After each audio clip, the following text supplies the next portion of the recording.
नमस्कार दोस्तों, स्वागत है आपका एक बार फिर से आपके अपने YouTube चैनल पर। एक बार फिर से मैं हाजिर हूँ जून 2023 की मंथली मैगज़ीन के साथ। विजन आईएएस इंस्पायरिंग इनोवेशन इनके द्वारा ये निकाली गई हैं। जून 2023 की मंथली मैगज़ीन है। इस मैगज़ीन को अगर आप भी प्राप्त करना चाहते हैं तो विजन आईएएस का एप्लीकेशन डाउनलोड करिए और वहाँ पर आपको हिंदी मैगज़ीन करके एक मिलेगा, वहाँ से डाउनलोड कर लीजिएगा, ठीक है। हर महीने ये मैगज़ीन डालते हैं वहाँ से। मासिक समसामयिक की हैं और बहुत अच्छी होती है इनकी मैगज़ीन। राज व्यवस्था एवं शासन, पॉलिटी एंड गवर्नेंस, ये आज हम पढ़ेंगे। सबसे पहले नया संसद भवन, उसके बाद लॉ ऑफ सेडिशन यानी राजद्रोह कानून, फिर ग्रीवेंस रेडस्ट्रल असेसमेंट एंड इंडेक्स यानी कि GRAI, फिर भारत में OTT विनियमन रेगुलेशन क्या है OTT का, और फिर अफर्मेटिव एक्शन है, गवर्नर्स पावर है, जनरल कंसेंट ऑफ CBI है, अपॉइंटमेंट ऑफ DGP है, इसके अलावा जस्टिस क्लॉक्स है, इसके अलावा न्याय विकास पोर्टल है, इसके अलावा पंचायत डेवलपमेंट इंडेक्स यानी PDI जो है वो है। तो इनको हम समझेंगे और पढ़ना शुरू करते हैं। पहला टॉपिक है राज व्यवस्था एवं शासन यानी पॉलिटी एंड गवर्नेंस का नया संसद भवन, न्यू पार्लियामेंट हाउस।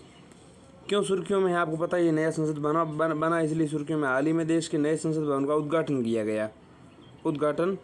गया इसलिए सुर्खियों में है। वर्तमान संसद भवन और नए संसद भवन की यहाँ तुलना करके बताई गई हैं। देखिए, जो वर्तमान संसद भवन है उसमें भी एक बड़ी बड़ी बिल्डिंग्स इसके अंदर गोलाकार आकृति का ये था, तो उसके अंदर बनाई हुई थी। एक बिल्डिंग लोकसभा थी। इसी तरह से इसमें भी जो त्रिभुजाकार नया संसद भवन बना उसमें भी एक तरफ लोकसभा बनी है, ठीक है। तो उस नए संसद भवन में जो राज्यसभा है वो दूसरे कोने पर बनाई गई हैं।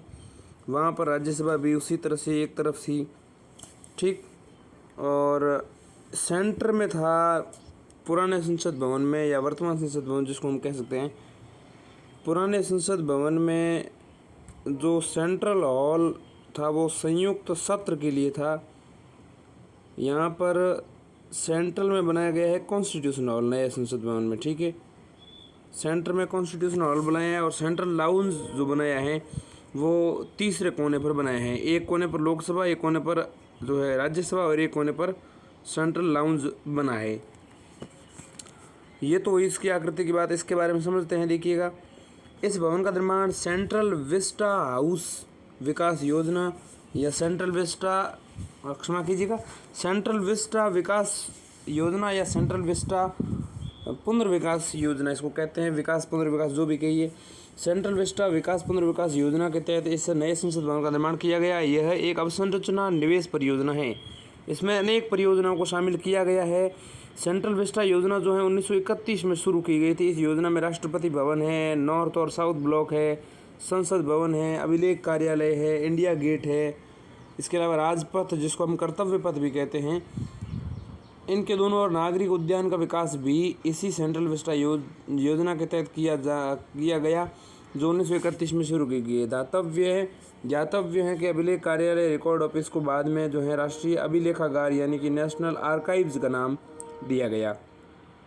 सेंट्रल विस्टा विकास पुनर्विकास जो भी हैं योजना का उद्देश्य भारत के संसद के लिए नई सुविधाओं का निर्माण करके शासन के बुनियादी ढांचे को मजबूत करना है। उल्लेखनीय है कि देश के संसद सरकार के सभी मंत्रालयों के लिए एक कुशल और संधारणीय केंद्रीय सचिवालय के समान है। नए संसद भवन की आवश्यकता क्यों, उससे पहले हम समझेंगे वर्तमान संसद भवन के बारे में।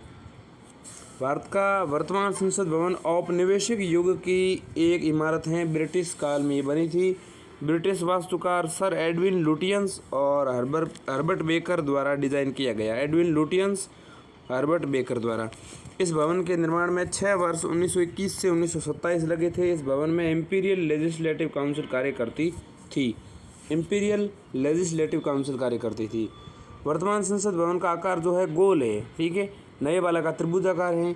ऐसा माना जाता है कि इस गोल आकार का जो प्रारूप था वो किससे प्रेरित था। ये गोल आकार था मुरैना जो मध्य प्रदेश में पड़ता है। मध्य प्रदेश के मुरैना में स्थित 64 योगिनी मंदिर जो है उसमें भी इसी तरह का गोलाकार है। उससे प्रेरित होकर के यह जो वर्तमान संसद भवन जो बना हुआ है उसको गोल आकार में बनाया गया है, ऐसा कहा जाता है। वर्तमान संसद भवन का आकार गोल है और ये गोलाकार मुरैना मध्य प्रदेश स्थित 64 योगिनी मंदिर के अद्भुत गोल आकार से प्रेरित है। अधिक स्थान की मांग को पूरा करने के लिए 1956 में संसद भवन में 2 और मंजिलें जोड़ी गई थीं। पहली निर्वाचित संसद अप्रैल 1952 में अस्तित्व में आई थी। अब नए संसद भवन की आवश्यकता को हम समझते हैं। इसको हम कई बिंदुओं के माध्यम से समझेंगे। जैसे सांसदों को बैठने के लिए कम जगह, एक बिंदु ये है। एक ये है नई सेवाओं के सेवाओं के लिए अनुपयुक्त बुनियादी ढांचा है। इसके अलावा हम इसको संरचनात्मक सुरक्षा संबंधी चिंताओं के रूप में भी देखेंगे और कर्मचारियों के लिए अपर्याप्त कार्य क्षेत्र जो है उसके माध्यम से भी समझेंगे। तो क्यों है नए संसद भवन की आवश्यकता? सांसदों को बैठने के लिए कम जगह। वर्तमान संसद भवन को कभी भी द्विसदनीय विधायिका के लिए डिजाइन नहीं किया गया था। 1971 की जनगणना के आधार पर किए गए परिसीमन के बाद से लोकसभा सीटों की संख्या 545 पर अपरिवर्तित बनी रही। 1971 में जनगणना हुई और उसी 1971 की जनगणना के आधार पर 1976 में परिसीमन किया गया। 1976 में परिसीमन किया गया और 1976 में परिसीमन किया गया। उसके बाद जो लोकसभा में सीटों की संख्या वो 545 पर अपरिवर्तित बना दी गई। अब 2026 तक ये बढ़ेगी नहीं। 2026 में जो है 2021 की जनगणना जो होगी उस आधार पे परिसीमन की संभावनाएं हैं और उससे सीटों की संख्या जो है काफ़ी बढ़ जाने की संभावना है। सीटों की कुल संख्या में परिवर्तन जो है ये केवल 2026 तक ही है, काफ़ी वृद्धि होने की संभावना है। दूसरा जो पॉइंट है वो है नई सेवाओं के लिए अनुपयुक्त बुनियादी ढांचा। गत अवधि के दौरान अनेक सेवाओं जैसे जल पाइपलाइन, वातानुकूलन आदि को उपलब्ध कराए जाने से संसद भवन में सीलन की समस्या आ गई है। इसके कारण भवन का समग्र सौंदर्य विकृत हो गया है। आगजनी से सुरक्षा चिंता का एक प्रमुख विषय है क्योंकि संसद भवन को वर्तमान आगजनी मानदंडों के अनुसार डिजाइन नहीं किया गया है। वर्तमान संसद भवन में संचार अवसंरचना और प्रौद्योगिकी पुराने ढंग की हैं जो अप्रचलित हो गई हैं। उदाहरण के लिए खराब ध्वनिक प्रणालियाँ यानी कि एकॉस्टिक जो सिस्टम्स हैं वो अभी इसमें विद्यमान हैं। संरचनात्मक सुरक्षा संबंधी चिंताएं भी चिंता है। वर्तमान संसद भवन का निर्माण तब हुआ था जब दिल्ली भूकंपीय क्षेत्र 2 में आता था। वर्तमान दिल्ली भूकंपीय क्षेत्र 4 में रखा गया है। एक चिंता कर्मचारियों के लिए अपर्याप्त कार्यक्षेत्र भी है। वर्क स्पेस की कमी है। कार्यक्षेत्र की बढ़ती मांग के कारण मौजूदा कार्यक्षेत्र के भीतर उप विभाजन कर दिए गए हैं। इसके कारण भवन में भीड़ भाड़ भी हो गई है और यह खराब गुणवत्ता वाला एक संकीर्ण कार्यस्थल बन गया है। नए संसद भवन की प्रमुख विशेषताओं को समझेंगे। अब हम नई संसद भवन की प्रमुख विशेषताएं क्या है इसको हम कई बिंदुओं के माध्यम से समझेंगे। जैसे एक भारत श्रेष्ठ भारत की भावना। दूसरा, आधुनिक अवसंरचना। नए संसद भवन में निम्नलिखित विशेषताओं को शामिल किया गया है और विशालता भी समझेंगे। फिर निष्कर्ष पर पाएंगे निष्कर्ष क्या कहता है। एक भारत श्रेष्ठ भारत की भावना जो है उसको हम पहले समझ लेते हैं, फिर इसकी विशेषताओं को समझेंगे। एक भारत श्रेष्ठ भारत की भावना क्या है? लोकसभा कक्ष जो है वो राष्ट्रीय पक्षी मोर की थीम पर आधारित हैं। लोकसभा कक्ष जो है वो किस पर आधारित हैं? राष्ट्रीय पक्षी मोर की थीम पर आधारित हैं। राज्यसभा कक्ष जो है राष्ट्रीय पुष्प कमल की थीम पर आधारित है। नए संसद भवन के प्रांगण में राष्ट्रीय वृक्ष बरगद लगाया गया है। तो ये एक भारत श्रेष्ठ भारत की भावना को दर्शाने के लिए किए जाते हैं। इसके अलावा नए संसद भवन में सेंगोल या राजदंड को अध्यक्ष यानी स्पीकर की कुर्सी के बगल में स्थापित किया गया है। ध्यातव्य है कि सेंगोल या राजदंड सत्ता हस्तांतरण का प्रतीक है। राष्ट्रीय पक्षी को संसद भवन के शीर्ष पर स्थापित किया गया है। ठीक है, राष्ट्रीय प्रतीक जो है सत्यमेव जयते उसको संसद भवन के शीर्ष पर स्थापित किया गया है। यह सारनाथ में अशोक स्तंभ के शीर्ष पर बनी सिंह आकृतियों के अनुरूपण है राष्ट्रीय प्रतीक। नए संसद भवन को जो है उत्तर प्रदेश के भदोई के विश्व प्रसिद्ध हाथ से बुने कालीन से सजाया गया है। ठीक है, विश्व प्रसिद्ध है ये भदोई। उत्तर प्रदेश का जो भदोई क्षेत्र हैं या जो भी हैं उसको जाना जाता है खूबसूरत कालीन के लिए विश्व में। ठीक है, तो नए संसद भवन को भदोई उत्तर प्रदेश के विश्व प्रसिद्ध हाथ से बुने कालीन से सजाया गया है। भदोई हाथ से बुने खूबसूरत कालीन के लिए विख्यात हैं। इसलिए इसे कालीन शहर या कारपेट सिटी भी कहते हैं भदोई को। इसके अलावा नए संसद भवन में जल, थल और नभ को समर्पित 6 द्वार बनाए गए हैं। ये भारतीय सभ्यता की अनुकूल प्रकृति के प्रति अपनी कृतज्ञता व्यक्त करते हैं। नए संसद भवन में नए भवन के मुख्य द्वार पर अशोक चक्र बना हुआ है और सत्यमेव जयते लिखा हुआ है। नए संसद भवन में लगी सागौन की लकड़ियों को नागपुर से, संगमरमर को गुजरात से, बलुआ पत्थर जो लाल और सफ़ेद है उसको राजस्थान से मंगवाया गया। साथ ही त्रिपुरा से मंगवाई गई बांस की लकड़ी इसके फर्श पर लगाई गई है।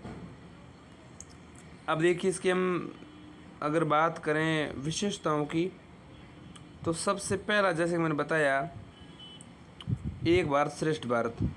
नए संसद भवन का जो आकार है वो त्रिकोणीय है और इसको त्रिकोण आकार जो है बिमल पटेल द्वारा दिया गया है।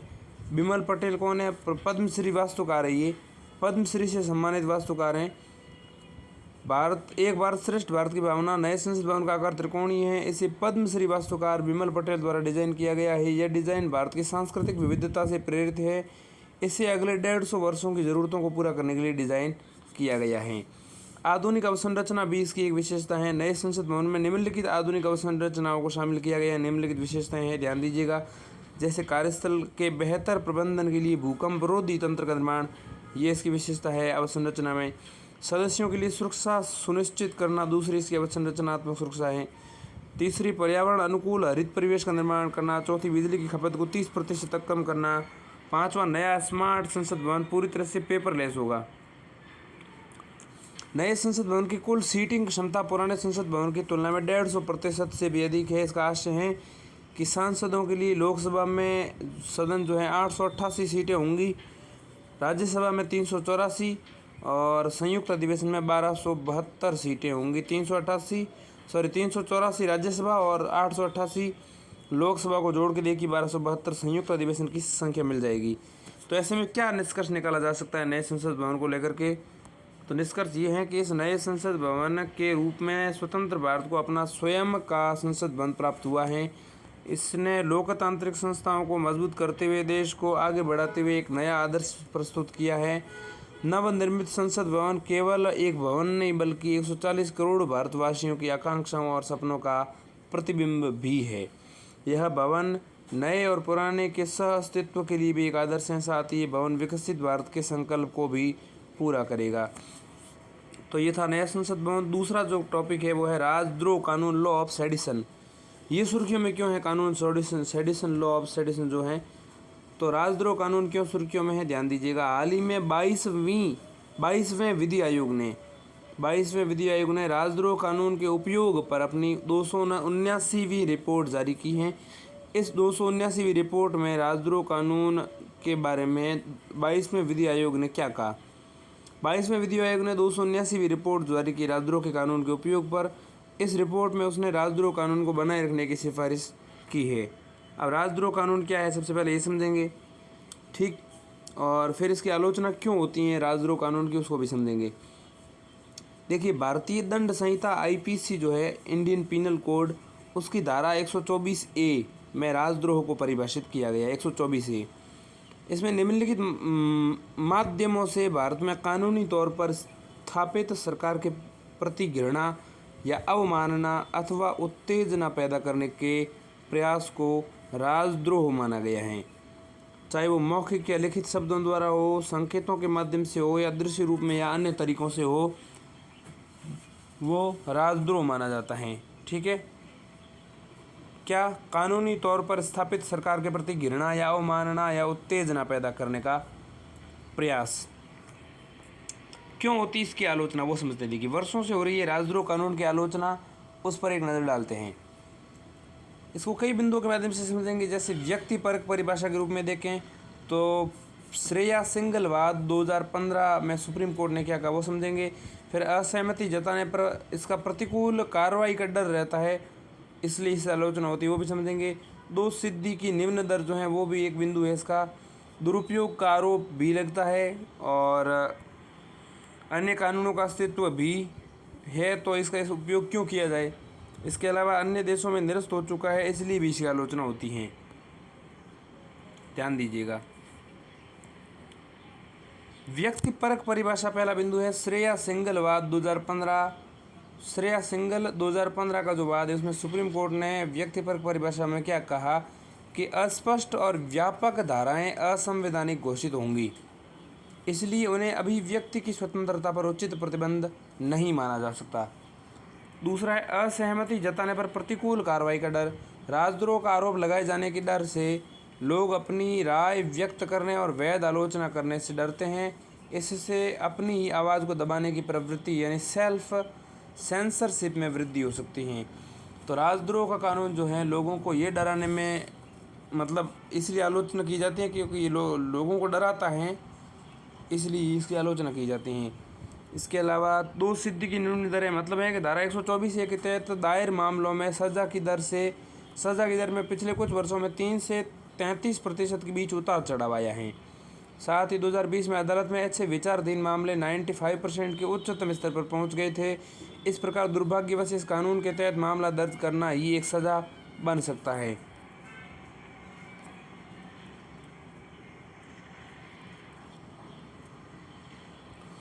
अब देखिए दुरुपयोग के आरोप लगते हैं। यदि किसी व्यक्ति को राजद्रोह कानून के तहत गिरफ्तार किया जाता है तो उसे जमानत मिलना बहुत मुश्किल हो जाता है, इसलिए इसका विरोध हो रहा है। अब जमानत क्यों मिलती मुश्किल हो जाता है? ऐसा इसलिए होता है क्योंकि इस मुकदमे या सुनवाई की प्रक्रिया लंबी हो सकती है, इसलिए निर्दोष लोगों का उत्पीड़न होता है। देखिए विनोद दुआ बनाम भारत संघवाद में सुप्रीम कोर्ट ने कहा कि राजद्रोह के आरोपों के साथ FIR यानी प्रथम सूचना रिपोर्ट या फर्स्ट इन्फॉर्मेशन रिपोर्ट को रद्द कर दिया गया था। साथ ही सुप्रीम कोर्ट ने इस प्रावधान के गैर कानूनी उपयोग के प्रति सचेत भी किया है। इसके अलावा अन्य कानून भी है, इसलिए आलोचना होती है। देखिए क्या भारत में ऐसे अन्य कानून पहले से मौजूद हैं जो भारत की एकता, अखंडता और सुरक्षा को खतरे में डालने वाले व्यक्ति पर दंड संहिता प्रक्रिया 1973, ठीक है, दंड प्रक्रिया संहिता जो है तो CRPC की 1971 की धारा 144 के तहत निवारक हिरासत और प्रतिबंध आरोपित करते हैं। 124A के तहत अलग कानून की आवश्यकता नहीं है, इसलिए आलोचना होती है। इसके अलावा अन्य देशों में निरस्त किया जा चुका है, इसलिए आलोचक जो है अन्य देशों का हवाला दे करके इसकी आलोचना करते हैं। यूनाइटेड किंगडम में राजद्रोह कानून को 2009 में आधिकारिक तौर पर निरस्त कर दिया गया था। यहाँ इस कानून का निरसन वाक और अभिव्यक्ति की स्वतंत्रता पर नकारात्मक प्रभाव डालने का हवाला देते हुए किया गया। इसके अलावा ऑस्ट्रेलिया और सिंगापुर में भी इसे निरस्त कर दिया गया है। अब देखिए 124A यानी कि राजद्रोह कानून को बनाए रखने के लिए विधि आयोग द्वारा दिए गए क्या तर्क है वो समझेंगे, लेकिन उससे पूर्व हमें समझ लेनी चाहिए 124A क्या है। पिछले कुछ वर्षों में न्यायपालिका ने धारा 124A की व्याख्या किस प्रकार से की है वो समझिएगा। देखिए अलग अलग कोई वाद विवाद के मामले जब सामने आए तो उसमें क्या क्या सुप्रीम कोर्ट ने कहा। रोमेश थापर बनाम मद्रास राज्यवाद 1950 में सुप्रीम कोर्ट ने कहा था कि सरकार की आलोचना से उसके प्रति असंतोष या बुरी भावनाएं उत्पन्न होती हैं, हालांकि इसे तब तक अभिव्यक्ति और प्रेस की स्वतंत्रता को प्रतिबंधित करने के लिए उचित आधार नहीं माना जाना चाहिए जब तक इसमें राष्ट्र की सुरक्षा को कमज़ोर करने या उसे ध्वस्त करने की मंशा शामिल न हो। इसके अलावा 1962 में केदारनाथ सिंह बनाम बिहार राज्यवाद सुप्रीम कोर्ट ने धारा 124A की वैधता को उसमें बरकरार रखा। केदारनाथ सिंह बनाम बिहार राज्यवाद 1962 में। इसके अलावा न्यायालय ने स्पष्ट रूप से कहा कि राष्ट्र को उन ताकतों से संरक्षण की आवश्यकता है जो उसकी सुरक्षा और स्थिरता को खतरे में डाल सकती हैं। हालांकि इस वाद में सुप्रीम कोर्ट ने यह भी कहा कि केवल वही भाषण स्पीच जो लोक अव्यवस्था को उकसाता है उसे राजद्रोह माना जाएगा। इसके अलावा 2021 में भी विनोद दुआ बनाम भारत संघवाद में भी सुप्रीम कोर्ट ने कहा कि एक नागरिक को सरकार या उसके पदाधिकारियों द्वारा उठाए गए कदमों की आलोचना करने, उन पर टिप्पणी करने का अधिकार है, बशर्ते वो लोगों को कानून द्वारा स्थापित सरकार के खिलाफ हिंसा के लिए उकसाए नहीं। इसके अलावा SG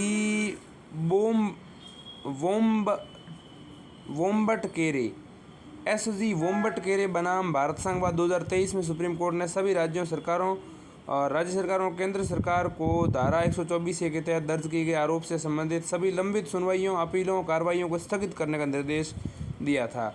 सुप्रीम कोर्ट ने कहा कि IPC की धारा 124A की कठोरता वर्तमान सामाजिक परिवेश के अनुरूप नहीं है। यह उस समय के लिए उपयुक्त थी जब भारत औपनिवेशिक शासन के अधीन था। अब देखिए 124A को बरकरार रखने के लिए विधि आयोग द्वारा दिए गए तर्क क्या हैं, इसको समझते हैं।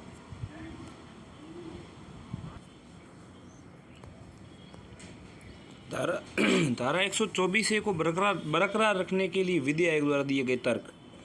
पहला, भारत की एकता और अखंडता की रक्षा हेतु। दूसरा, अनुच्छेद 19 के तहत राजद्रोह एक युक्त प्रतिबंध है। इसके अलावा मौजूदा आतंकवाद रोधी कानून धारा 124 एक स्थान नहीं ले सकते। तीसरा ऐसा बिंदु है। चौथा है, किसी कानून को स्वतंत्र रूप से देखा जाना चाहिए, न कि औपनिवेशिक दृष्टि से। इसके अलावा प्रत्येक देश में स्थिति भिन्न भिन्न होती हैं। तो ये तर्क दिए हैं विधि आयोग ने। पहला बिंदु, भारत की एकता और अखंडता की रक्षा करने हेतु धारा 124 से राष्ट्र विरोधी और अलगाववादी तत्वों से निपटने में उपयोगी हैं। दूसरा है अनुच्छेद 19 के तहत राजद्रोह एक युक्त प्रतिबंध है। संविधान के अनुच्छेद 19(1) के तहत वाक एवं अभिव्यक्ति की स्वतंत्रता, मूल अधिकार जो है वो असीमित नहीं है। राजद्रोह कानून इस पर युक्त प्रतिबंध लगा सकता है। इसके अलावा मौजूदा आतंकवाद रोधी कानून धारा 124 एक स्थान नहीं ले सकते। मतलब ये है कि धारा 124 IPC की धारा 124A न तो मतलब IPC की धारा 124 न हो तो सरकार के खिलाफ हिंसा भड़काने की स्थिति बहुत अधिक सख्त कानून लागू हो सकते हैं। उदाहरण के लिए गैर कानूनी गतिविधियां रोकथाम अधिनियम और राष्ट्रीय सुरक्षा अधिनियम आदि लागू हो सकते हैं। ठीक। इसके अलावा किसी कानून को स्वतंत्र रूप से देखा जाना चाहिए, न कि औपनिवेशिक दृष्टिकोण से। किसी विशेष कानूनी प्रावधान को केवल इस आधार पर निरस्त करना उचित नहीं है कि वो औपनिवेशिक काल से संबंधित है। इसके अलावा प्रत्येक देश में स्थिति भिन्न भिन्न होती हैं। अमेरिका, ब्रिटेन जैसे प्रतिस्पर्धी क्षेत्राधिकार वाले न्यायालयों को अपने अलग इतिहास, भूगोल, जनसंख्या, विविधता, कानून आदि हैं। इनमें से कुछ देशों ने अपने राजद्रोह कानून को आतंकवाद विरोधी कानून के साथ विलय कर दिया है। हो सकता है कि भारत में ऐसा करना भारतीय परिस्थितियों के अनुकूल न हो। केवल दुरुपयोग के आरोप पर इसे रद्द नहीं किया जा सकता। पर्याप्त प्रक्रियात्मक सुरक्षा उपाय करके किसी भी कथित दुरुपयोग को रोका जा सकता है। किसी प्रावधान को पूरी तरह से निरस्त करने से देश की सुरक्षा और अखंडता पर प्रतिकूल प्रभाव पड़ सकता है। ऐसे में आगे की राह क्या हो सकती हैं? विधि आयोग की सिफारिशें हैं कुछ, उसको हम समझेंगे। देखिए IPC की धारा 124(1) में जो है केदारनाथ वाद 1962 में निर्णय को जो है शामिल कर लिया गया है। वर्तमान परिदृश्य ये हैं। विधि आयोग क्या कहता है वो समझेंगे अब। वर्तमान परिदृश्य IPC की धारा 124(A) में केदारनाथ वाद का निर्णय जो है शामिल कर लिया गया है। इसके अलावा वर्तमान धारा 124 में 3 वर्ष की तक की जेल या आजीवन कारावास का प्रावधान है। इसका अर्थ है या तो आजीवन कारावास होगा या केवल 3 वर्ष तक का कारावास होगा, किंतु इसके बीच की कोई सज़ा नहीं होगी। साथ ही से न्यूनतम सज़ा केवल जुर्माना होगी। इसके अलावा वर्तमान परिदृश्य देखें तो कोई भी प्रक्रियात्मक सुरक्षा मौजूद इसमें है नहीं। विधि आयोग क्या कह रहा है? विधि आयोग की सिफारिशें क्या है कि राजद्रोह की परिभाषा में हिंसा भड़काने या लोक व्यवस्था फैलाने, अव्यवस्था उत्पन्न करने की प्रवृत्ति से युक्त पद को जोड़ा जाना चाहिए। ठीक है। इसके अलावा जेल की अवधि को 7 वर्ष या अधिक आजीवन कारावास तक बढ़ाने का प्रावधान किया गया है। इसके अलावा इसमें सज़ा के संदर्भ में न्यायालयों को प्राप्त व्यापक विवेकाधिकार समाप्त हो जाएगा। राजद्रोह के लिए कोई भी FIR तब तक दर्ज नहीं की जाएगी जब तक कोई पुलिस अधिकारी प्रारंभिक जांच नहीं कर लेता और FIR दर्ज करने की अनुमति नहीं दे देता। इसमें पुलिस अधिकारी इंस्पेक्टर रैंक से नीचे का नहीं होना चाहिए। इससे संबंधित कुछ अन्य सुझाव निम्नलिखित हैं, जैसे सीमित आवेदन। वर्ष 2018 में विधि आयोग ने राजद्रोह पर एक परामर्श पत्र जारी किया था और इसमें कहा था कि धारा 124 से केवल उन मामलों में ही लागू की जानी चाहिए जहां किसी भी कार्य का इरादा लोक व्यवस्था को भंग करना या हिंसा भड़काना या अवैध तरीकों से सरकार को हटाना हो। पुलिस अधिकारियों को प्रशिक्षण देना और जागरूक बनाना चाहिए। मतलब ये है कि पुलिस अधिकारियों को IPC की धारा 124 के अलग अलग भागों, दायरे, कानूनी सीमाओं सहित विशेष प्रावधानों पर व्यापक प्रशिक्षण प्रदान किया जाना चाहिए। इससे ये सुनिश्चित हो सकेगा कि कानून के तहत अनुचित गिरफ्तारी न हो पाए। तीसरा हमारा जो राज्य व्यवस्था में शासन का बिंदु है वो है GRAI, यानी कि ग्रेवियंस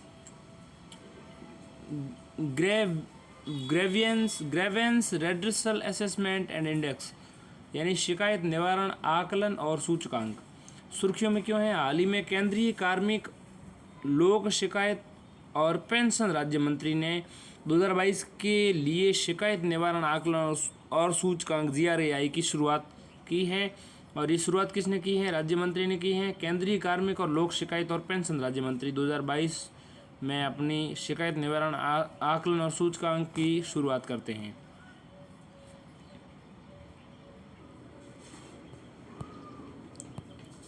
तो शिकायत निवारण आकलन और सूचकांक, इसको समझते हैं। देखिए, जैसे कि मैंने बताया कि हाल ही में केंद्रीय कार्मिक लोक शिकायत और पेंशन राज्य मंत्री ने 2022 के लिए शिकायत निवारण आकलन सूचकांक यानी GRAI जो है इसकी शुरुआत की है। अब शिकायत निवारण तंत्र के लाभ क्या है? देखिए, इससे एक तो मिनिमम गवर्नमेंट और मैक्सिमम गवर्नेंस जो है उसको सुनिश्चित करने में मदद मिलती है। इसके अतिरिक्त ये नागरिक को अपनी शिकायतों को व्यक्त करने के लिए प्लेटफॉर्म या माध्यम प्रदान करता है। इसके अलावा नागरिकों से फीडबैक उपलब्ध कराकर मंत्रालय को अपनी सेवाओं की गुणवत्ता का विश्लेषण करने में सहयोग करता है और जवाबदेही, पारदर्शिता, विश्वास निर्माण और बेहतर सेवा वितरण सुनिश्चित करता है। अब देखिए, GRAI 2022 की अवधारणा और स्वरूप का विकास प्रशासनिक सुधार और लोक शिकायत विभाग यानी कि DARPG ने किया है। DARPG केंद्रीय कार्मिक लोक शिकायत और पेंशन मंत्रालय के अधीन कार्य करता है। इस सूचकांक GRAI 2022 की सूचकांक जो है, इस सूचकांक की रिपोर्ट केंद्रीकृत लोक शिकायत निवारण और प्रबंधन प्रणाली यानी कि CPGRAMS से संबंधित 10 चरणीय सुधारों का हिस्सा है। इन सुधारों को DARPG द्वारा अपनाया गया था, जो एक विभाग है। DARPG इसका काम क्या है और ये GRAI जो रिपोर्ट है उसको किसने जारी किया है? इसका विकास प्रशासनिक सुधार यानी कि डेवलपमेंटल एडमिनिस्ट्रेटिव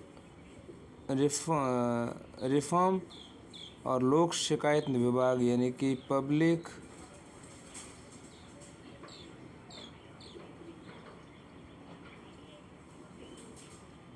शिकायत निवारण को एक शब्द में क्या कहते हैं? जी पे रिलेटेड शब्द कुछ हैं तो ठीक है। तो ये बना DARPG केंद्रीय कार्मिक लोक शिकायत और पेंशन मंत्रालय के अधीन कार्य करता है। DARPG यानी विकास प्रशासनिक सुधार और लोक शिकायत विभाग, ये कार्मिक लोक शिकायत और पेंशन मंत्रालय के अधीन कार्य करता है। इस सूचकांक की रिपोर्ट केंद्रीकृत लोक शिकायत निवारण और प्रबंधन प्रणाली से संबंधित 10 चरणीय सुधारों का हिस्सा है। इन सुधारों को DARPG द्वारा अपनाया गया था। इनका उद्देश्य लोक शिकायतों के निपटान की गुणवत्ता में सुधार लाना और शिकायतों का निपटान करने में लगने वाले समय को कम करना था। इस सूचकांक का उद्देश्य संगठनवार तुलनात्मक स्थिति प्रस्तुत करना है, साथ ही शिकायत निवारण तंत्र यानी कि GRM के गुणों और कमियों के बारे में जानकारी प्रदान करना है। जी यानी कि ग्रीवेंस शिकायत निवारण को हम ग्रीवेंस कहते हैं। तो GRAI बना grievance redressal assessment and index और DARPG बना development administrative reforms and public grievance. तो ये बना DARPG, इसको हम कहते हैं विकास प्रशासनिक सुधार और लोक शिकायत विभाग। ठीक है, तो department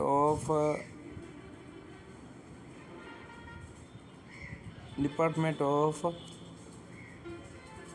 administrative reform and public grievance. तो DARPG केंद्रीय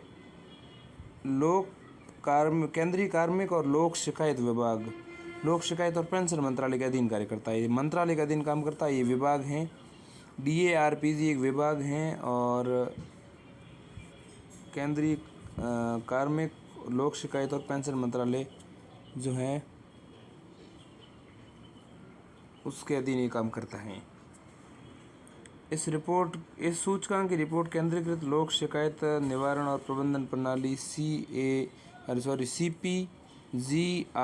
से संबंधित 10 चरणीय सुधारों से संबंधित ये रिपोर्ट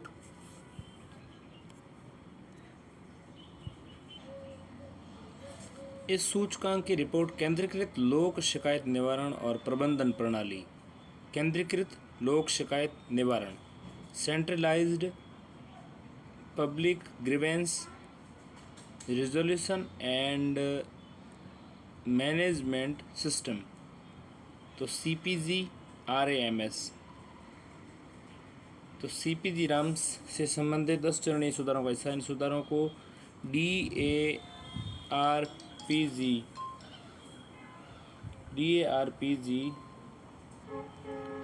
सूचकांक का निर्माण 4 अलग अलग आयामों के 12 संकेतकों के आधार पर किया गया है। इन आयामों में दक्षता, एफिशिएंसी, फीडबैक, कार्यक्षेत्र यानी डोमेन और संगठनात्मक प्रतिबद्धता शामिल हैं। इस व्यापार सूचकांक के आधार पर 89 केंद्रीय मंत्रालयों और विभागों का आकलन किया गया और उन्हें रैंकिंग प्रदान की गई है। GRAI में रेखांकित किया गया है कि 2021 में मंत्रालयों और विभागों को शिकायतों के निपटारे में 32 दिन लगते थे, लेकिन मई 2023 में दिनों की संख्या घटकर 16 हो गई थी। शिकायत निवारण तंत्र यानी कि ग्रीवेंस रिजोल्यूशन सिस्टम, द्वितीय प्रशासनिक सुधार आयोग ARC यानी कि एडमिनिस्ट्रेटिव रिफॉर्म कमीशन की रिपोर्ट के अनुसार GRM यानी कि ग्रीवेंस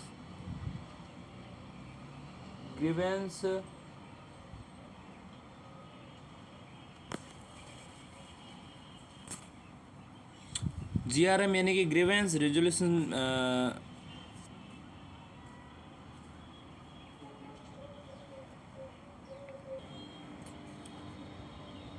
GRM यानी कि ग्रीवेंस रिड्रेसल मैनेजमेंट होना चाहिए शायद ये। तो शिकायत निवारण तंत्र, द्वितीय प्रशासनिक सुधार ARC की रिपोर्ट के अनुसार GRM प्रशासन को नागरिक केंद्रित बनाने के लिए प्रयोग किए जाने वाले महत्वपूर्ण तंत्रों में से एक तंत्र है। शिकायत निवारण प्रणाली का मूल सिद्धांत यह है कि नागरिकों को मूलभूत स्थितियों में शिकायत निवारण हेतु तंत्र की सहायता लेने में सक्षम होने चाहिए। वादी के अनुसार सेवा वितरण नहीं किया जाता है अथवा किसी नागरिक के अधिकार का सम्मान नहीं किया जाता है। लोक शिकायतों का निवारण करने वाली 2 नोडल एजेंसियां समझेंगे, उससे पहले हम समझ लेते हैं CPGRAMS 10 चरणीय सुधार। CPGRAMS 7.0 का सार्वभौमिकरण। CPGRAMS में आर्टिफिशियल इंटेलिजेंस का उपयोग, सभी क्षेत्रीय भाषाओं में CPGRAMS उपलब्ध करवाना। इसके अलावा शिकायत निवारण सूचकांक, फीडबैक, कॉल सेंटर, इसके अलावा नागरिक सेवा केंद्रों यानी CSC यानी कि सिविल सर्विसेज सेंटर्स में CPGRAMS। इसके अलावा सेवोत्तम क्षमता निर्माण कार्यक्रम, इसके अलावा मासिक प्रगति रिपोर्ट, इसके अलावा डेटा रणनीति इकाई और एक राष्ट्र एक पोर्टल। ये 10 चरणीय सुधार हैं CPGRAMS के। CPGRAMS यानी केंद्रीकृत लोक शिकायत निवारण और प्रबंधन प्रणाली। ठीक है, अब हम बात करते हैं नोडल एजेंसियों की। शिकायतों का निवारण करने वाली 2 नोडल एजेंसियां निम्नलिखित हैं। पहला, प्रशासनिक सुधार और लोक शिकायत विभाग यानी कि DARPG यानी department of administrative reform and public grievance. दूसरा है मंत्रिमंडल सचिवालय के अधीन लोक शिकायत निदेशालय। अब हम समझते हैं मौजूदा शिकायत प्रणाली में विद्यमान समस्याएं। बहुत सारी समस्याएं हैं, जैसे कई बिंदुओं के माध्यम से समझेंगे। नागरिकों में अपने अधिकारों और कर्तव्यों के बारे में जागरूकता की कमी। दूसरा, न्यायपालिका पर अत्यधिक बोझ। तीसरा, एकरूपता का अभाव। चौथा, कोई वैधानिक समर्थन नहीं। पांचवा, संसाधनों की कमी। छठा, CPGRAMS सुविधा प्रदाता के रूप में व्यवहार नहीं कर रहा है। प्रणालीगत समस्याएं भी समझेंगे।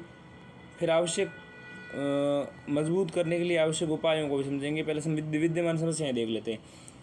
पहली समस्या इस रूप में है कि नागरिकों में अपने अधिकारों और कर्तव्यों के बारे में जागरूकता की कमी है। कई सरकारी विभागों में समाधान तंत्र मौजूद हैं, लेकिन लोगों में इस बारे की जानकारी नहीं है। दूसरा है न्यायपालिका पर अत्यधिक बोझ। विभागों के पास अपने कर्मियों की शिकायत के निवारण हेतु आंतरिक तंत्र मौजूद होता है, हालांकि ये प्रणाली संतोषजनक ढंग से कार्य नहीं करती। इसलिए शिकायतों का निपटान नहीं होने के कारण छोटे छोटे मुद्दों पर अदालतों में याचिकाएं दायर की जा रही हैं। तीसरी समस्या है एक रूपता का अभाव। शिकायतों का निपटान करने की जो रूपरेखा है वो प्रक्रिया है और क्षमता के संबंध में मंत्रालयों और अन्य संगठनों के बीच व्यापक भिन्नताएं मौजूद हैं। इसके अलावा कोई वैधानिक समर्थन नहीं है। कई विभागों में GRM यानी कि ग्रीवेंस रेड्रेसल मैनेजमेंट को RTI की तरह अनिवार्य नहीं माना जाता। इसके अलावा संसाधनों की कमी है। लोक शिकायत प्रकोष्ठ प्रायः कर्मचारियों और संसाधनों की कमी से जूझते रहते हैं। इसके अलावा इन प्रकोष्ठों को पर्याप्त शक्तियाँ भी प्रदान नहीं की गई हैं। इसके अलावा CPG RAMS सुविधा प्रदाता के रूप में व्यवहार नहीं कर रहे हैं। कई मामलों में शिकायतकर्ता को राज्य सरकार से संपर्क करने के लिए कहते हुए शिकायत को निस्तारित घोषित कर दिया गया, जबकि CPG RAMS द्वारा मामले को संबंधित राज्य सरकार को नहीं भेजा गया। प्रणालीगत समस्याएं इनमें निम्नलिखित शामिल है, जैसे प्रशासन में ढिलाई, सेवाओं में नैतिकता की कमी, अंतर्निहित जड़ता, प्रोत्साहन का अभाव, उचित प्राधिकार उत्तरदायित्व का अभाव। अब हम समझते हैं GRM यानी कि ग्रीवेंस रिड्रेसल मैनेजमेंट को मजबूत करने के लिए आवश्यक उपाय। तो शिकायत निवारण तंत्र को मजबूत करने के उपाय क्या हैं? पहला, शिकायत के संभावित क्षेत्रों की पहचान, नागरिकों को जागरूकता प्रदान करके, सिविल सेवकों के व्यवहार में परिवर्तन करके, ये सारी चीज़ें करके कर सकते हैं। तो सबसे पहला उपाय है शिकायत के संभावित क्षेत्र की पहचान करके ऐसे क्षेत्रों की पहचान की जानी चाहिए जो भ्रष्टाचार या शिकायतों के प्रति अधिक संवेदनशील है। साथ ही ऐसे क्षेत्रों के कार्यों को नियमित रूप से ऑडिट किया जाना चाहिए। इसके अलावा नागरिकों में जागरूकता, नागरिकों के बीच उनके अधिकारों और कर्तव्यों के बारे में राष्ट्रीय, क्षेत्रीय और स्थानीय मीडिया के साथ साथ इलेक्ट्रॉनिक मीडिया के माध्यम से व्यापक प्रचार किया जाना चाहिए। इसके अलावा सिविल सेवकों के व्यवहार परिवर्तन, ये परिवर्तन अच्छे कार्य के लिए पुरस्कृत करने, प्रभावी सुझाव प्रदान करने और जानबूझकर की गई लापरवाही के लिए दंडित करने के माध्यम से लाया जा सकता है। अब हम द्वितीय ARC की सिफारिशें समझ लेते हैं। ARC यानी प्रशासनिक सुधार आयोग जो है, तो ARC जो है प्रशासनिक सुधार आयोग, उसने क्या कहा है? द्वितीय प्रशासनिक सुधार आयोग यानी कि एडमिनिस्ट्रेटिव रिफॉर्म कमीशन, तो उसने क्या सिफारिशें की है? एक तो RTI के तहत लोक सूचना अधिकारियों की तर्ज पर लोक शिकायत अधिकारियों की नियुक्ति की जानी चाहिए। ये ग्रीवेंस रिड्रेसल मैनेजमेंट के लिए कानूनी आधार प्रदान करेगा। इसके अलावा इन अधिकारियों द्वारा प्रदत्त शिकायत संबंधी सभी याचिकाओं का 30 दिनों के भीतर संतोषजनक ढंग से निपटारा किया जाना चाहिए। ये समय सीमा का पालन न करने पर आर्थिक दंड लगाया जाना चाहिए। कार्मिक लोक शिकायत कानून और न्याय से संबंधित संसदीय स्थायी समिति के सुझाव 2021 में जो दिए गए वो समझ लेते हैं।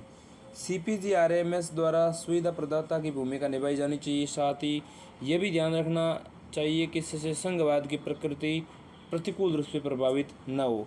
सभी मंत्रालयों द्वारा प्रिंट और इलेक्ट्रॉनिक मीडिया के माध्यम से उठाई गई शिकायतों की नियमित समीक्षा की जानी चाहिए।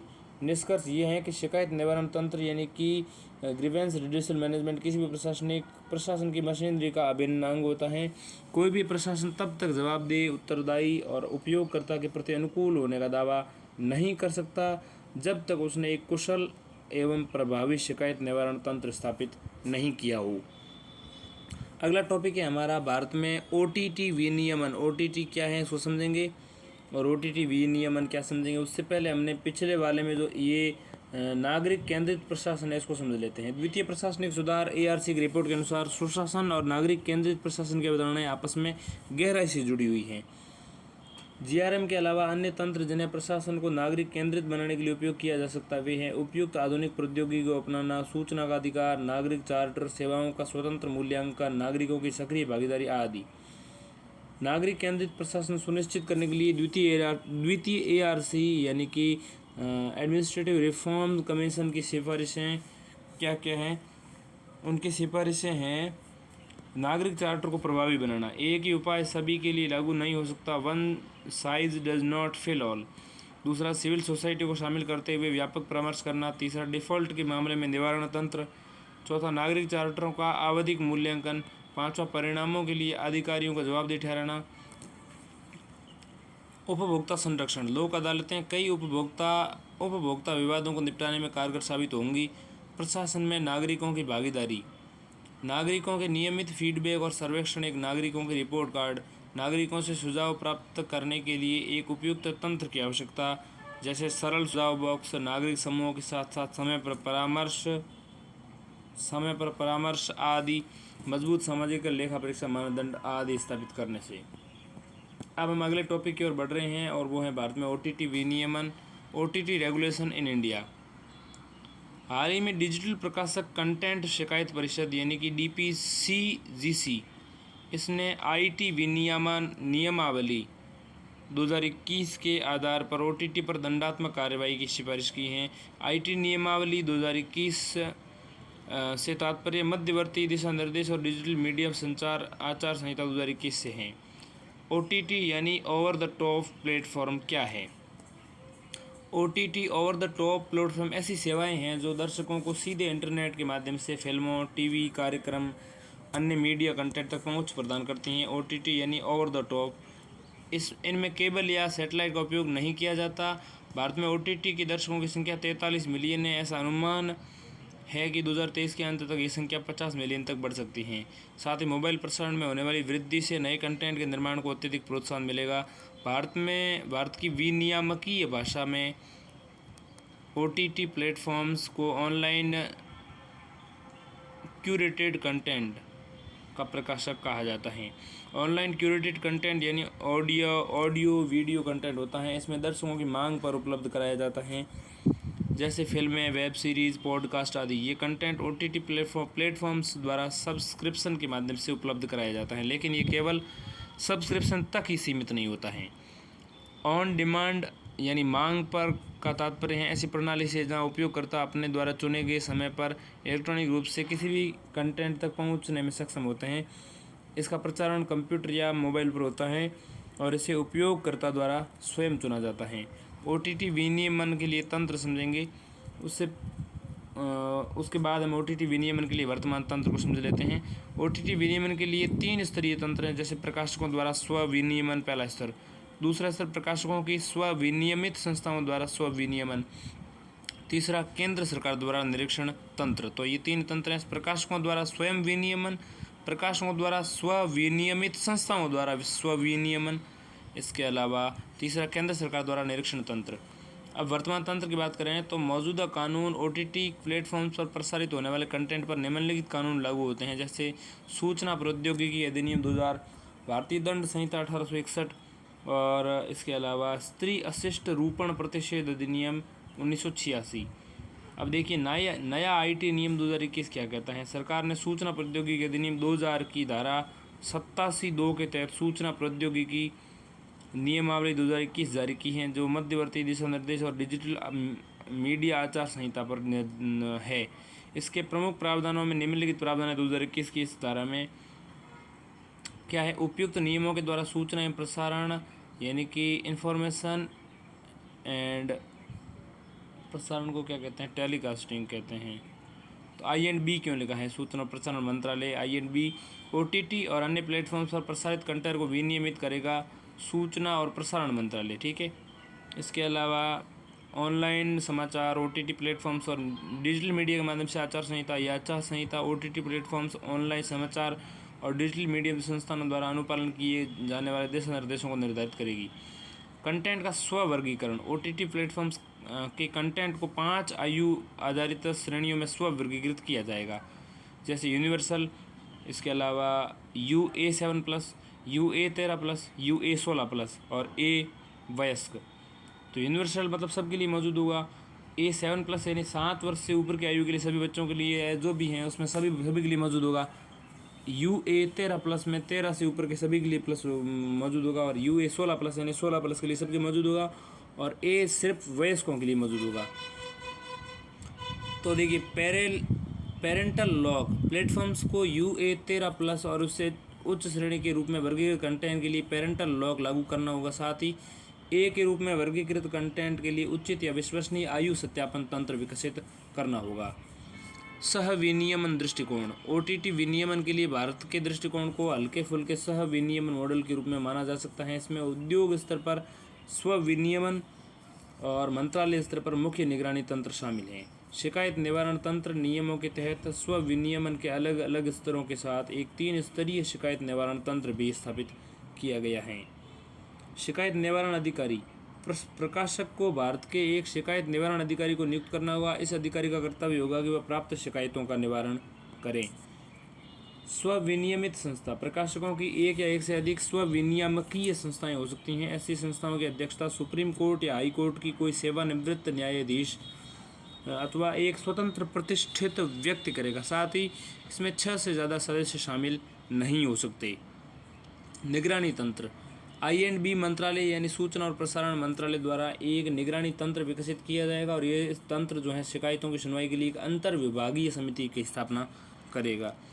इसके अलावा केंद्र सरकार प्रस्तावित डिजिटल इंडिया बिल के तहत डिजिटल प्लेटफॉर्म्स पर प्रसारित कंटेंट को विनियमित करने पर भी विचार कर रही है। ऐसे में आगे की राह क्या हो सकती है उससे पहले हम समझेंगे OTT के विनियमन से जुड़ी चुनौतियाँ। पहली चुनौती है अभिव्यक्ति की स्वतंत्रता। इसे बहुत सख्ती से विनियमित करने से लोगों की रचनात्मक स्वतंत्रता बाधित हो सकती है और कलात्मक अभिव्यक्ति सीमित हो सकती हैं। दूसरी, नियमों के पालन की निम्न दर। ये नियम OTT वेबसाइट्स इंटरफेस पर शिकायत निवारण तंत्र से संबंधित संपर्क निवारण के प्रस्तुतिकरण को अनिवार्य बनाते हैं, हालांकि इनका सख्ती से पालन नहीं हो रहा है। इसके अलावा गोपनीयता और डेटा सुरक्षा और उपयोग की गोपनीयता संबंधी आवश्यकता को विनियमन की ज़रूरतों के साथ संतुलित करना। क्षेत्राधिकार संबंधी मुद्दे विदेशी संस्थाओं के खिलाफ घरेलू निवारण तंत्र का प्रभावी कार्यान्वयन एक चिंता का विषय बना हुआ है। निगरानी करने और अनुपालन सुनिश्चित करने में कठिनाई। इसके अग्रलिखित कारण है डिजिटल स्पेस की विशालता, प्रकाशित किए जाने वाले कंटेंट की विशाल मात्रा और OTT कंटेंट का तीव्र प्रसार सृजन। अगला टॉपिक जो है हमारा वो है संक्षिप्त सुर्खियाँ। संक्षिप्त सुर्खियों में पहली सुर्खी है अफर्मेटिव एक्शन। अफर्मेटिव एक्शन क्या है?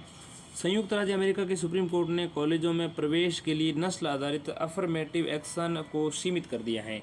एक ऐतिहासिक फैसले में अमेरिकी सुप्रीम कोर्ट ने ग्रूटर बनाम बोलिंगर 2003 और Regents of university of California बनाम बक्के 1978 तो 2003 और 1978 के मामलों में दिए गए निर्णयों के प्रभावी रूप से निरस्त कर दिया है। पूर्व के निर्णयों में नस्ल के आधार पर कॉलेज में प्रवेश संबंधी अफर्मेटिव एक्शन को ही सही ठहराया गया था।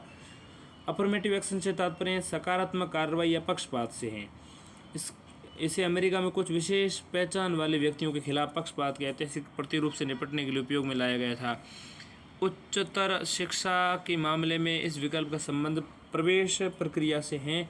इसके तहत अमेरिका के कॉलेजों और विश्वविद्यालयों में अश्वेत, हिस्पैनिक तथा अन्य अल्पसंख्यक छात्रों के प्रतिनिधित्व को बढ़ाया जाता है। भारत में आरक्षण अफर्मेटिव एक्शन का एक उदाहरण है। ठीक, तो आरक्षण के जैसा ही अफर्मेटिव एक्शन है कुछ, और इसके माध्यम से ऐतिहासिक रूप से वंचित समूहों का शिक्षा, नौकरियों, सरकारी योजनाओं, छात्रवृत्ति और राजनीति में प्रतिनिधित्व बढ़ाया जाता है।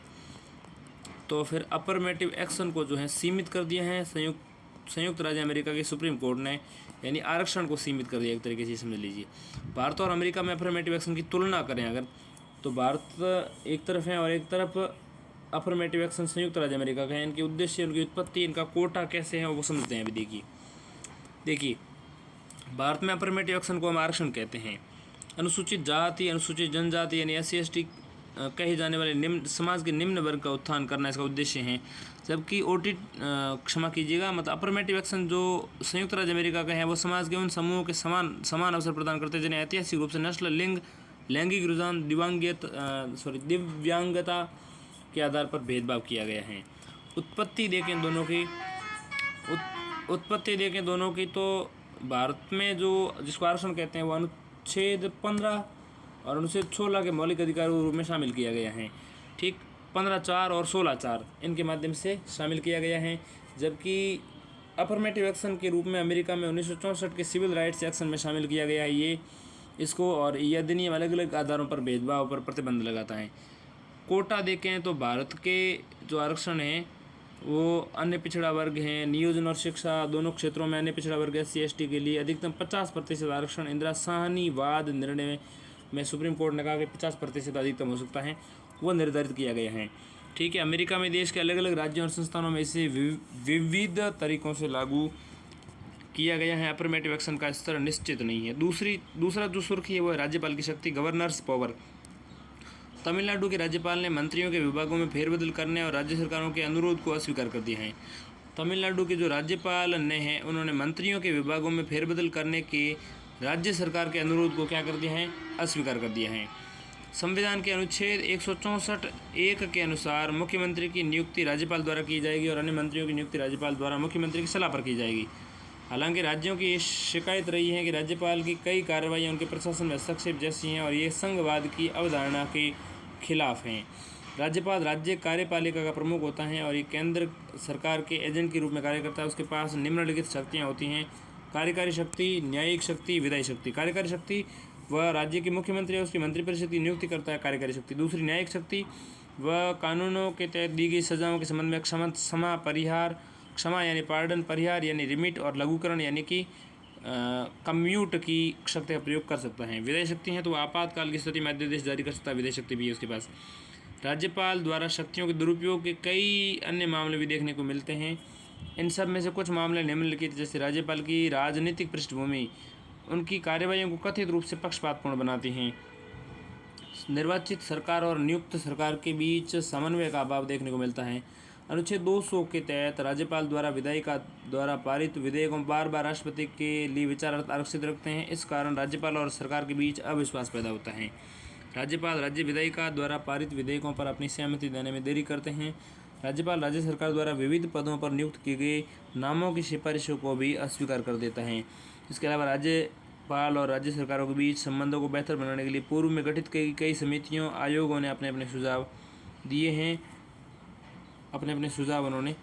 उदाहरण के लिए राजमन्नार आयोग, पुंछी आयोग, सरकारिया आयोग, वेंकट चलैया आयोग, ये सब आयोग जो हैं राज्यपाल और राज्य सरकार यानी मुख्यमंत्री के नेतृत्व वाली मंत्रिपरिषद इनके बीच में जो संबंध है उनको सुधारने के लिए सुधार रहे हैं।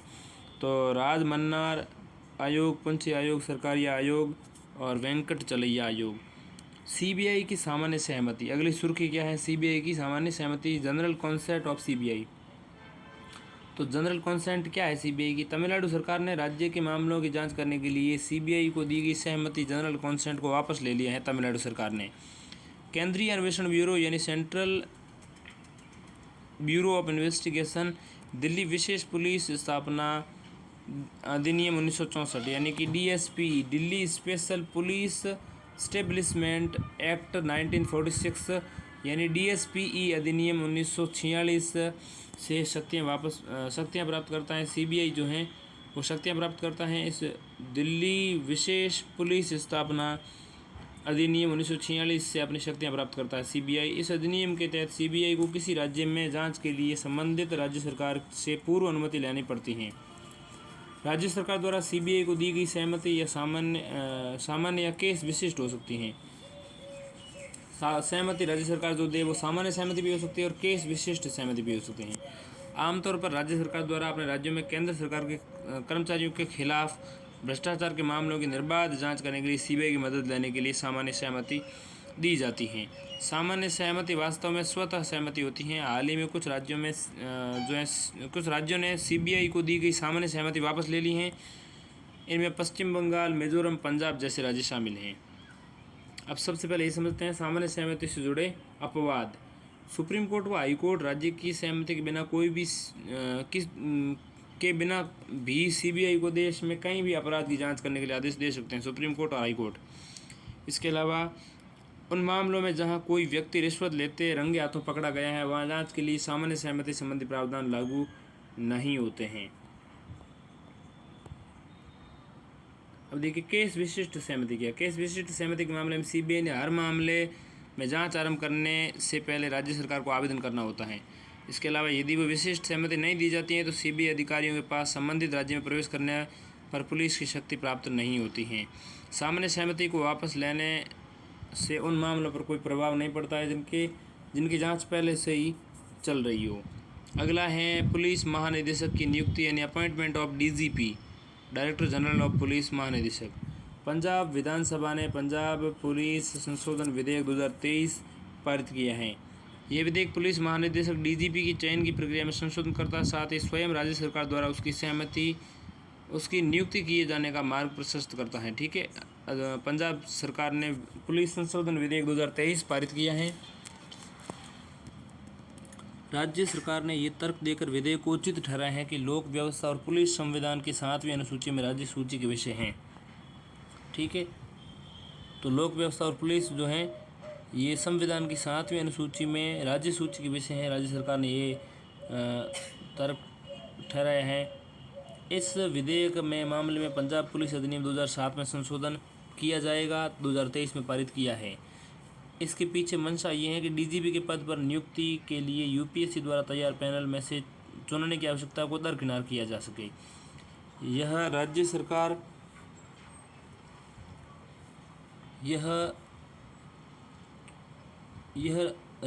को डीजीपी के चयन के लिए 7 सदस्यीय समिति गठित करने का अधिकार प्रदान करता है। यह समिति 3 वरिष्ठतम अधिकारियों के एक पैनल की गठन करेगी जिससे डीजीपी की नियुक्ति की जाएगी। डीजीपी के पद पर नियुक्ति की वर्तमान प्रक्रिया क्या है?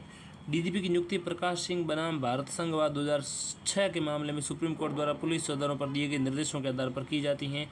इस निर्णय के अनुसार डीजीपी पद पर पदोन्नति के उद्देश्य से पैनल में शामिल किए गए 3 वरिष्ठतम अधिकारियों में से ही राज्य सरकार द्वारा डीजीपी के पद पर चयन किया जाएगा।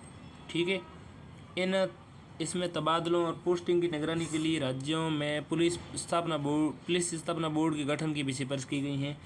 सूची प्राप्त करने के बाद यूपीसी सूची में से 3 अधिकारियों के नामों को शॉर्ट लिस्ट करती है। इसके उपरांत राज्य सरकार इन तीनों नामों में से एक का चयन कर लेती है। सुप्रीम कोर्ट ने 2018 में अपने आदेश में कहा था कि राज्य या केंद्र सरकार द्वारा नियुक्त किसी मामले में या नियुक्ति के मामले में दिए गए निर्देश को विपरीत बनाया गया कोई भी नियम कानून निलंबित माना जाएगा। सुप्रीम कोर्ट ने 2018 में ऐसा कहा कि राज्य या केंद्र सरकार द्वारा नियुक्ति के मामले में बनाए गए किसी भी कानून निर्देश जो है उनके निर्देश को विपरीत बनाए गए कोई भी नियम कानून जो है निलंबित माना जाएगा। हालांकि पंजाब विधानसभा द्वारा पारित विधेयक राज्य सरकार को एक 7 सदस्यीय मनोनयन समिति का गठन करने का अधिकार प्रदान करता है।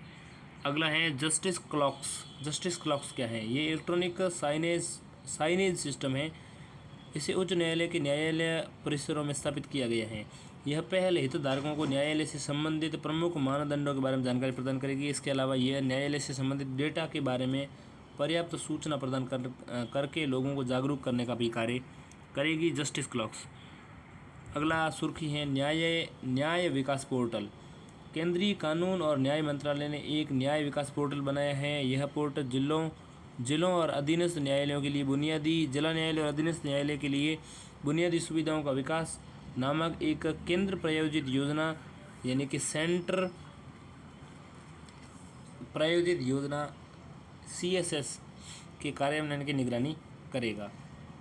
न्याय विकास पोर्टल के बारे में जानें तो न्याय विकास क्या होता है। देखिए, कानून विभाग 1993 से 1994 से जिलों और अधीनस्थ न्यायालयों के लिए बुनियादी सुविधाओं का विकास नामक CSS का क्रियान्वयन कर रहा है। कानून विभाग से जिलों और अधीनस्थ न्यायालयों के लिए इसके तहत न्यायिक अधिकारियों, जिला न्यायाधीशों आदि के लिए कोई हॉल आवासीय इकाइयों के निर्माण हेतु राज्य सरकारों, संघ राज्य क्षेत्रों प्रशासनों को केंद्रीय सहायता प्रदान की जाती है।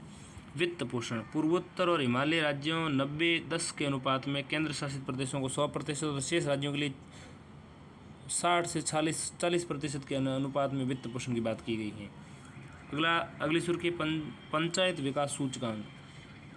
इसे केंद्रीय पंचायत राज मंत्रालय द्वारा जारी इसे मतलब पंचायत विकास सूचकांक जो है PDI यानी कि पंचायत डेवलपमेंट इंडेक्स, ये जो है इसे PDI को पंचायती राज मंत्रालय जारी करता है।